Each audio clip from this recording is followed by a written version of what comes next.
বুড়ি আজকে তোকে বাড়ি ছাড়া করব, তুই বেশি বেড়ে গেছিস। এই কথা বলে তখন স্বামী বাসায় ঢুকলো, তখন এমন অভিনয় করলো যেন সে মারতেছে না, তার শাশুড়ি তাকে মারতেছে। বলল তুমি কিছু তোমার মাকে বলো।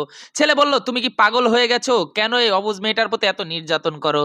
যখন ছেলে অফিসে যাবে তখন দেখেন মা যখন সবকিছু গুছিয়ে দিবে, তখন মার হাত থেকে নিয়ে বউ কতটা ভালো সাজতে গেল তার স্বামীর কাছে। স্বামীও হাসি মুখে তাকে টাটা দিয়ে চলে গেল। যখন অফিসে গেল তখন মাও টাটা দিল, ছেলে তাকিয়ে দেখলো না। একটা মা যখন নতুন শাড়ি পরবে তখন দেখেন ছেলের বউ বলল, "তুই এই শাড়ি পরার যোগ্য না। কাজের মেয়ে কাজের মায়ের মতন থাক।"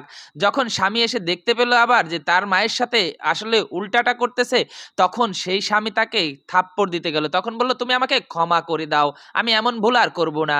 ছেলে বলল, "হ্যাঁ, তোমাকে আমি ক্ষমা করব একদম পার্মানেন্টলি।" তখন ছেলে একটা কাগজে তার ডিভোর্সের সবকিছু রেডি করে সই দিয়ে দিয়েছে এবং বলল, "এখানে ডিভোর্স পেপার আছে।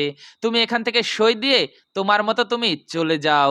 তখন ছেলেটা ঘাড় ধাক্কা দিয়ে সেই বউকে বের করে দিল এবং তার মাকে বুকে জড়িয়ে ধরল। ভিডিওটা ভালো লাগলে সবাই শেয়ার করে দিবে।